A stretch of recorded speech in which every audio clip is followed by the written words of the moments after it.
साजिश थी रहबरों की या किस्मत का खेल था। हम हिजरतों के बाद भी कातिल के घर में थे।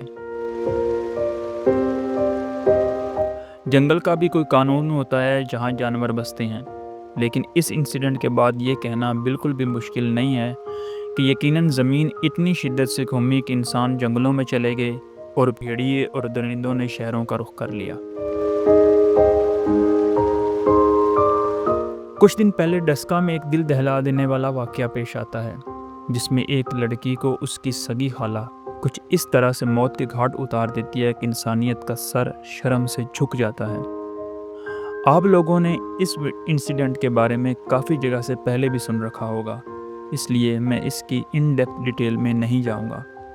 वो सारी डिटेल्स आप सबको पहले से ही पता है। पहले कभी फिल्मों में इस तरह की कत्ल की दास्तान देखते थे तो सोचते थे कि ऐसा कोई हकीकत में नहीं कर सकता, लेकिन अब वो सारे मूवीज़ के सीन एक एक करके आंखों के सामने से गुजर रहे हैं। एक आम इंसान से किसी मुर्दे को नहलाने का कहा जाए तो उसकी हिम्मत नहीं हो पाती, और इस इंसिडेंट में एक सगी खाला अपनी बेटी जैसी बहू के साथ ऐसा किया जो कि सारा कुछ बयान करते हुए भी ज़ुबान और लहजा लड़खड़ा जाता है। आज की इस डिस्कशन में हम देखेंगे कि आखिर एक इंसान अचानक से इस कदर हैवान कैसे बन जाता है कि वो बिना किसी रंजिश और एक खून के रिश्ते के साथ इस हद तक जुल्म करने पर उतर आता है। मेरी हर बात को बड़ी तवज्जो से सुनिएगा ताकि अगले किसी इस तरह के सानिया से हमें ना गुजरना पड़े। कोई भी इंसान ना तो पैदाइशी जालिम होता है और ना ही कातिल। ये सारा कुछ हमारे जहनों के अंदर आहिस्ता आहिस्ता फीड होता रहता है, और ये ऐसा जहर है कि जो हमारे अंदर उतर तो रहा होता है लेकिन हमें उसका एहसास तक नहीं हो पाता। मुअज़्ज़िज़ सामीन कराम, इस जहर को इस्लाम में बुग़्ज़ का नाम दिया गया है। इसकी पहली इब्तिदा हमेशा जेलस होने से स्टार्ट होती है, और ये जेलसी जब बहुत ज़्यादा बढ़ जाती है तो वो मुस्तकिल बुग़्ज़ की शक्ल इख्तियार कर लेती है। हमारे यहाँ ज़्यादातर ऐसे इंसिडेंट इसी बुग़्ज़ की वजह से पेश आते हैं।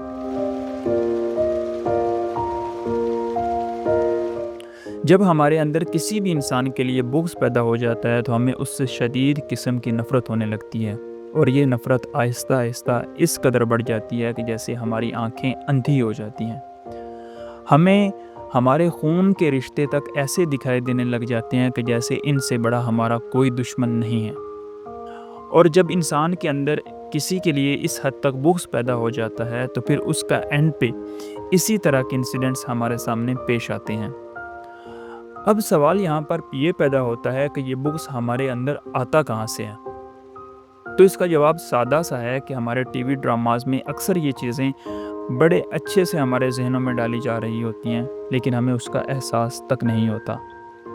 मिसाल के तौर पर ड्रामों में अक्सर आपने देखा होगा कि अगर शौहर अपनी वाइफ की साइड ले रहा है किसी भी बात पर, तो उसकी माँ अपने बेटे को कोसना शुरू कर देती है कि मैंने तुम्हें इतना मुश्किल से पाल पोस कर जवान किया था, क्या ये दिन दिखाने के लिए कि तुम मुझे छोड़कर अपने बीवी की साइड लो।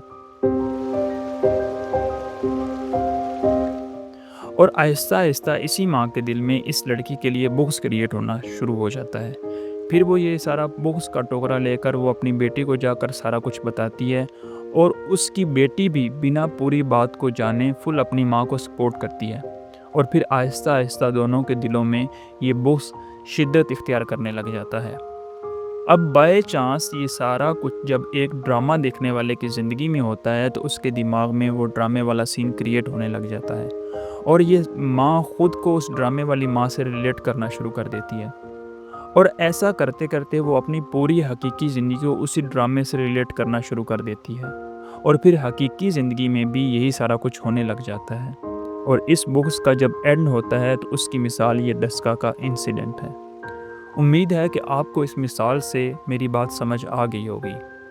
यहाँ भी इन माँ बेटी को यही लगा कि हमारे भाई और बेटे की सारी दौलत यही समेट रही है, और बेटा अब ना माँ को वो इज़्ज़त देता है और ना बहन का उस तरह से ख्याल रखता है, जबकि यकीन कीजिए कि ये सिर्फ इंसान के ख़िलाफ़ शैतान की एक चाल होती है, जबकि हकीकत में ऐसा कुछ नहीं होता।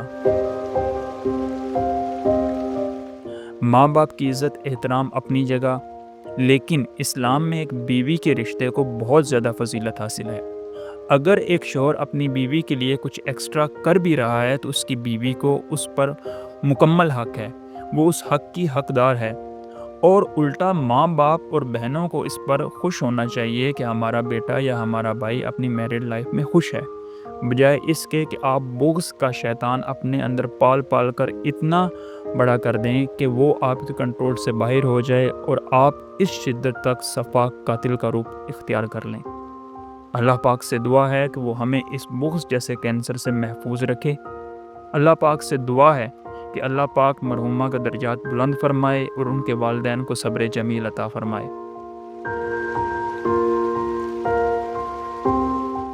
خود کا خیال رکھیں اور اپنے دلوں کو بغض جیسے شیطان سے محفوظ رکھیں۔ کہیں ایسا نہ ہو کہ کسی وجہ سے آپ کا کوئی اپنا ہی آپ کے ہاتھوں قبر کی نظر ہو جائے۔ جگہ جی لگانے کی دنیا نہیں ہے، یہ عبرت کی جا ہے، تماشا نہیں ہے۔ ہماری اگلی ویڈیو آنے تک اپنا اور اپنے پیاروں کا ڈھیر سارا خیال رکھیے گا۔ تب تک کے لیے اللہ نگہبان۔